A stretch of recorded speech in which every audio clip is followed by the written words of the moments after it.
Hello, everybody. I'm in my car. Long time no see.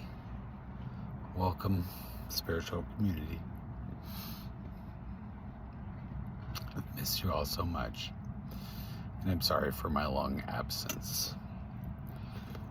What I'm going to talk about today has a lot to do with why I've been absent. And I know I uploaded a video a while back, months ago actually. I don't even remember how long ago, about breaking up with my partner of 33 years. And this isn't exactly specifically about that, but it's part of the process. So I wanted to talk about, and as I talk, it may sound like it's not about this subject, but it's about enlightenment. And a lot of people have a lot of opinions about enlightenment. And of course, everything I say is just my opinion, it's just my perspective. And I fully acknowledge everybody has their own journey, their own unique perspective. What's important to me isn't necessarily important to you. But I feel really compelled to talk about this because, from my perspective, and I'm sure I'm going to get a lot of negative comments, but you know what? Hey, knock yourself out. I really don't care anymore. That's part of my enlightenment, is that I love myself now, but I didn't love myself before. And this process of breaking up really threw me into something incredibly painful, more painful. I'm still crying about it. You can see my eyes. I'm tearing up. And I cannot describe to you the pain. It was so painful. But it was being complicated by a health disorder that I didn't know I had, that I do now. And I won't go into that too deeply, but it was driving my emotional instability. It's a metabolic disorder. It's very serious. Don't worry. I'm being treated by several doctors. But back to the point. This thing about enlightenment. And there's this like whole, oh, it's going to be amazing, and you're going to feel nirvana, and you're going to set in peace and resuscitude, and you're just going to see the joy of life, and you're going to understand all the connections of the universe, and maybe some of that's true, okay? I'm not saying they're not moments, okay? But when you have an existential crisis driven by, say, a breakup or a loss of a loved one or something that really throws you asunder, okay? And this pertains to me. I don't know if anybody will relate to it, but when I started this breakup process with my ex, I had said to myself, very cavalier, I believe, I didn't know at the time, but I do now, that I wanted to learn something from this process, and I wanted to grow into something new, something I'd never been before. I didn't know what that meant. And the phrase, does a child know how it grows, came to mind. No, it doesn't. Growth is a kind of hindsight thing. We only know we've grown after we've grown. And then, I'm kind of in a metaphorical mood today. And I'm just going to say this. I don't want to make this too long, but picture a sheet of paper. In this case, that paper is Paul. Paul is this sheet of paper. And this process tears you into little pieces, tears that paper up into little pieces, and it casts it down onto the floor.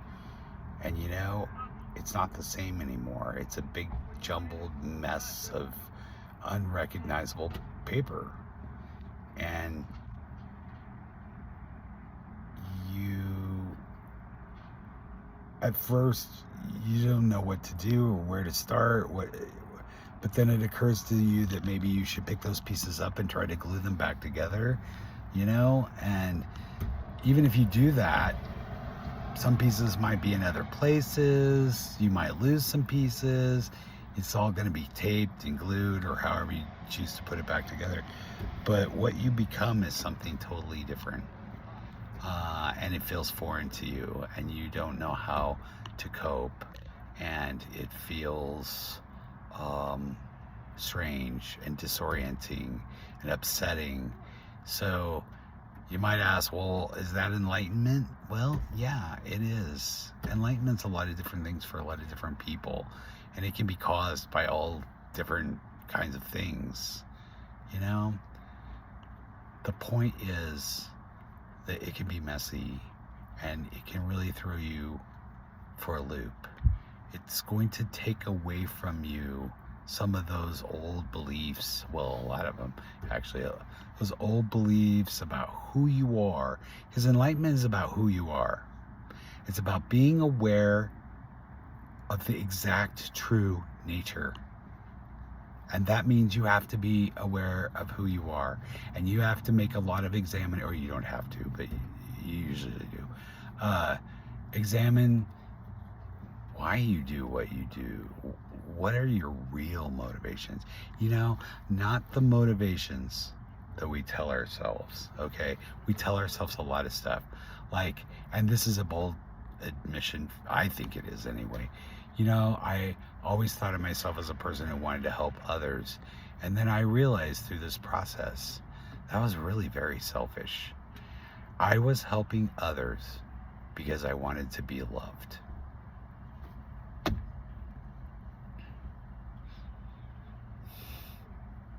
Sorry. I feel ignoble, or not ignoble, I'm sorry. I feel a lack of nobility in that, okay? I feel that was selfish of me. I was helping only to get help back. That's not love. And that's the other thing. I realize now about love, and I know I'm getting really specific here, but I'm just trying to give you examples of how changing so fundamentally rocks your world, man. And from my perspective, again, only from my perspective, it was a very difficult process, very difficult. And I just want to caution people, you flippantly, or maybe not, maybe considered, but we all jump off on this path. Okay, I'm gonna become spiritually enlightened, and I'm gonna broaden my perspectives and stuff like that. And I don't want to put down on anybody who has a kind of light, airy, I'm so spiritual and everything's beautiful. I don't know if I should say this or not. I have some credibility issues with those people. And again, it's just my opinion, okay? I'm an ass. That's another thing I realize. I'm such an ass, because I don't know what the actual true quality of those people are unless they share it with me, and I'm not saying they're bad.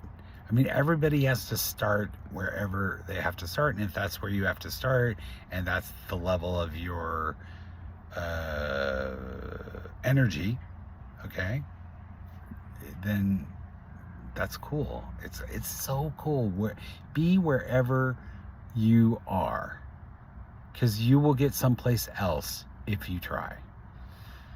And I've had a lot of conversations with Spirit about this process, It's been so very difficult, and I felt so isolated, and I lost my home, and I lost my family life, and I lost my dogs, and I lost half of my possessions, and I had to start over. I basically walked out with It's a tiny bit of money, and it was it added to the destabilization.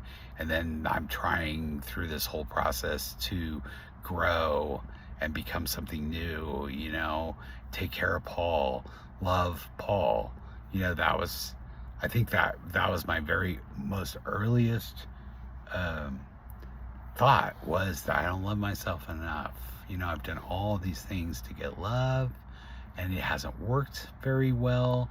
And now I'm standing here in this alone place, okay?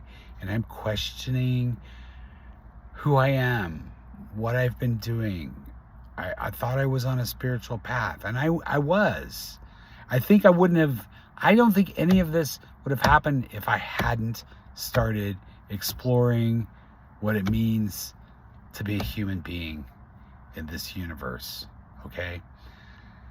So, while it sounds like it's about my emotional struggles, it is on one level, but it's also about my spiritual path and how that's guided me to pick up these pieces of paper and glue them back together and become something new, and then to discover even more pain by finding out I have this life-threatening endocrine disorder, and please don't worry about me. I have a team of doctors.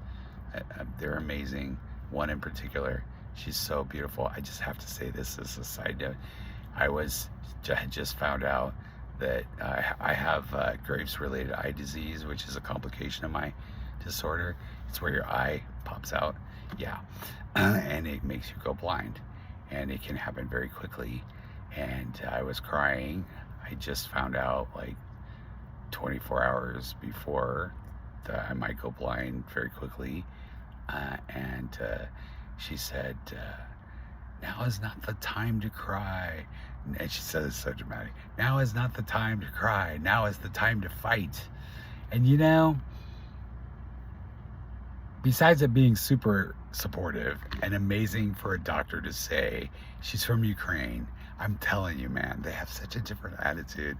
And I don't want to generalize, but they do. They're like, they're just so more down to earth and compassionate, and they maybe don't sound like they are, but it comes through. It comes through.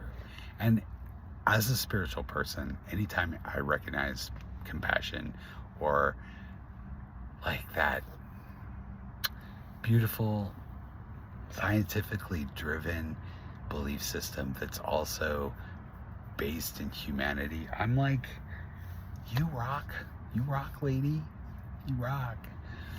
So I guess what I'm saying to you is, it's not all sugar plum fairies and pixie dust. It's hard work to change. And the older you get, the harder it is. But Spirit gives us tools and supports us. And I know I'm a broken record, but I think I should say it in every single video. The basic concepts are: the universe loved you so much that it brought you into existence. It has never wavered, not 1 millisecond of the entire existence of your soul, to love you. And it will keep loving you for as long as all of eternity, as long as we all exist. I don't know if we have a finite end or not. It doesn't seem like we do, but I don't know. I am not one of these people that's going to sit here and tell you, this is how it is. You go up there and you get a review, and you meet with your family, and you blah, blah, blah, blah.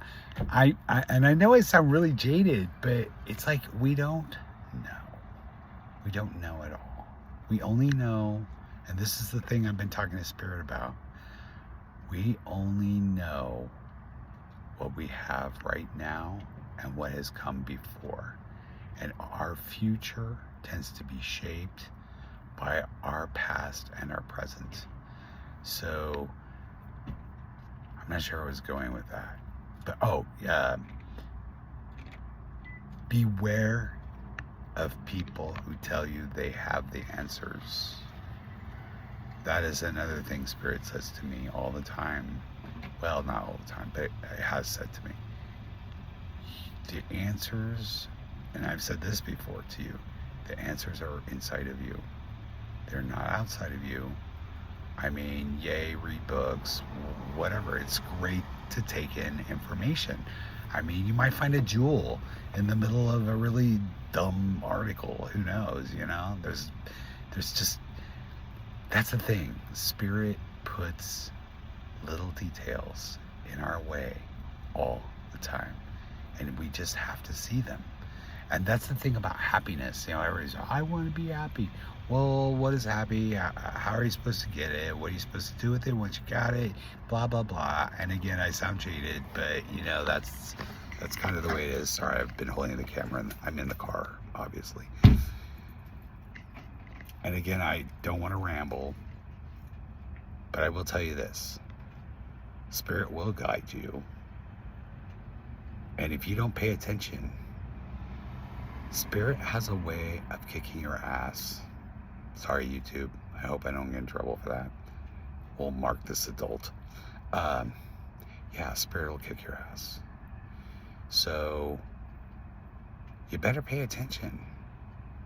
I mean, I can't tell you what to do, but I can tell you this. Having fallen apart and had to pick myself back up together and try to walk my spiritual path at the same time was the hardest thing I've ever done in my life. It's been 9 months. I'm still struggling to some degree, though I am making vast improvements very quickly lately. So it is a process I think is worth it. Would I tell you to do it? No. I'm not going to tell you to enlighten yourself. I'm just not. It's your choice. And nobody should influence you as to what you should do with your life and your path and your decisions to move to a new perspective, a new understanding, a new heart. While we're talking about this, let's not neglect our heart. I am a Gemini, and if you're not a Gemini, it is a level of cerebralness, of mentality that would probably drive the average Taurus, we'll use that as an example, would probably drive the average Taurus to an insane asylum. And that's a problem for us. You know, I've heard somebody, this is a side note, I've heard somebody reference Geminis as being the gods and goddesses of the zodiac. But okay, let's think about this. It's great to be king. Okay, think about that, you know? Anyway, that's just a little unique Gemini perspective on the whole thing. And I've been in my head a lot, and I'm trying really hard to listen to my heart. And I can tell you this, if, at least in my case, I think if I'd listened to my heart more, I would have worked through my pain faster, and I would have been able to get to a better place sooner. But you know what? Spirit just says the same thing to me over and over again. Well, several things.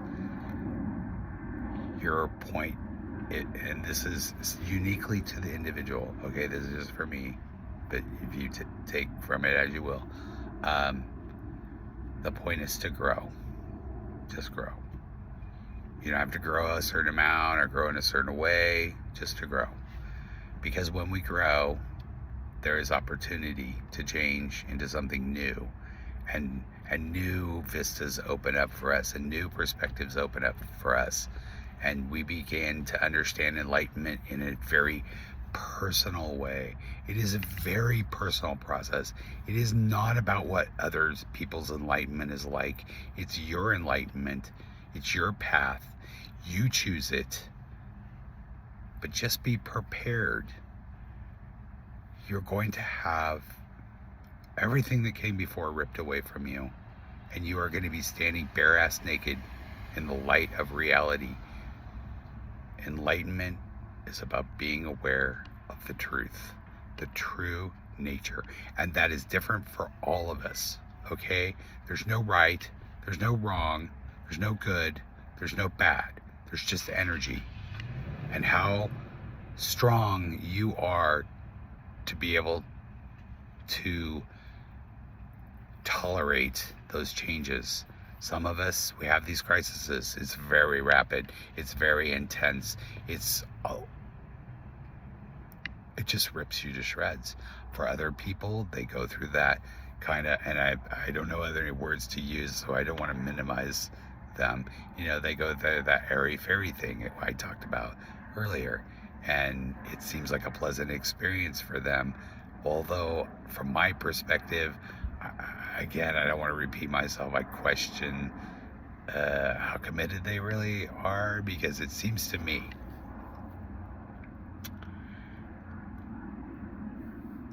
I've known a few people in my life, not many, who have had happen to them what's happened to me.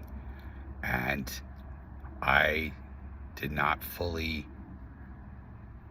I don't think I really understood what they were going through. I just thought they were having a bad time, you know, minimize it. I don't know. I tried to support them. Very few of them really talked to me about it. I was younger at the time. Maybe I didn't have the experience or wisdom to be able to contribute anything to their process. I don't know. But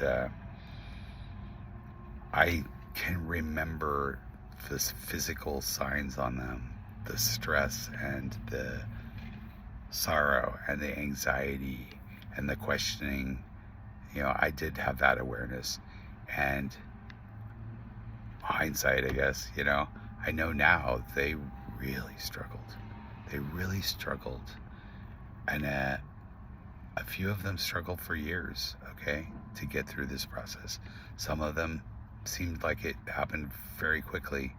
Anyway, this video is like 22 minutes long, and you know how I talk, and I really apologize for that, but it is actually a symptom of my metabolic disorder, which I am so thrilled and upset to find out about at the same time.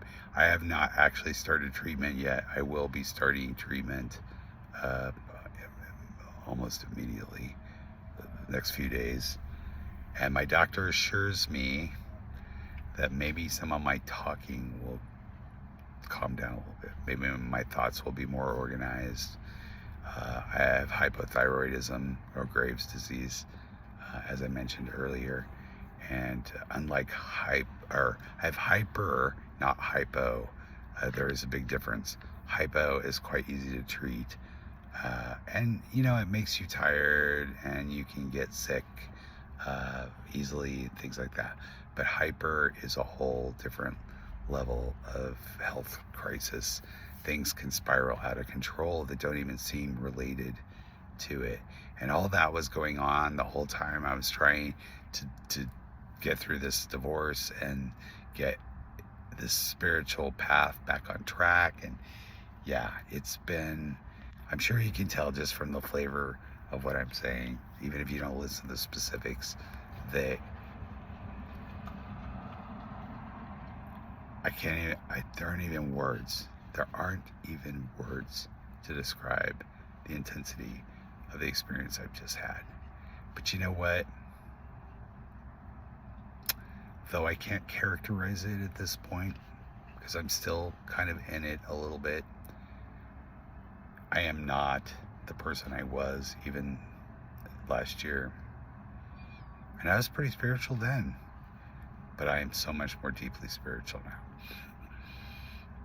I believe everything we do is important. Every interaction we have is important. I do not want to, this is an interesting thing. I don't want to be around people anymore. It's not that I don't want to be around people. I just want to be really selective about it. And it's not that I'm judging people, okay? I fully recognize everybody's, you know, like I said, on their own path, in their own place. But I don't want to be around people whose energy sucks me dry.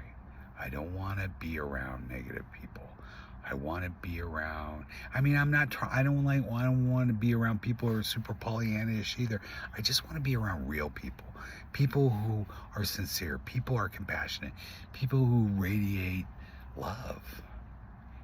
And despite my seemingly harsh quality in the way I speak and everything, I really do actually love people a lot. I'm super loving. I am. And that's part of my process of recognizing that even though I was asking for something in return, there was a core piece of me that did actually really love people. It just wasn't getting a chance to be everything it could be. And I guess that's what enlightenment is. Just becoming something that is greater and being the potential that you can be. So if you do decide that you want to be this higher being, okay, which you are not required to grow. There are no requirements. We have total free will. Do as you will. Please don't do any harm to anybody. But you're gonna be realistic about it. Admit your faults. Take a personal inventory. Make amends when you can. And that's from AA. It's take a searching and fearless moral inventory, make amends where we can, only to do so when it's safely. No, I'm not in AA, but it's a spiritual program and it has a lot of good info. Never hurts. Take pieces from where you need them, So I hope that helped you. I hope it gives you a sense of, I don't want to scare anybody. I'm not saying everybody's going to go through what I went through. Like I said, it's a unique and personal journey. This is what Spirit and I worked out. And I guess, I was in a bit of a hurry. Okay, you're in a hurry? Well, we're just going to dump that hot water right on you, But I'm also grateful. I'm grateful to be someplace new. I'm grateful to be taking care of myself finally. I'm grateful to be out underneath a person whom I know loved me probably more than he even realizes, but who treated me so badly. And I'm glad to be in a place where I don't think that taking less from people is the best I can do. I'd rather stand alone in the bare naked light and be judged before the universe, which there is no judgment, but you know what I'm saying. It's metaphorical, okay? Than to stand in partnership with others who abuse me, who only take my energy and then hold my weakness against me and abuse me and make me feel like I am the person who is at fault, when all I was ever doing was asking to be loved. And I'll close by saying, and I'm repeating myself, you are loved. You are always loved. You will always be loved. And on that note, have a great day. I'm sorry this video is 29 minutes long, but it's a lot to cover and I left a lot out. So if you have any questions, put them in the comments below, and I'd love to have a discussion about it. If anybody wants to hear my story in a different way or wants some clarification, I hope I covered it well. We will be getting back to the channeled guided trips, which I really love doing. I don't know if you guys get as much out of them as I do, but the imagery is just so beautiful. And of course they speak to us through our heart and our understanding. And since I'm an artist, I am an artist. I mean, I'm just an artist. Everything I do and say and believe is artistically based. Yeah, pretty much anyway. That's how they communicate with me. And I'm gonna veer away from the politics a bit. I mean, I may still cover it. I know most of you are probably coming to the channel for the politics, but this process has also changed that in me. I do not want to engage in a fruitless study of wacky people. And I use the term wacky as a polite euphemism for effed up. Okay?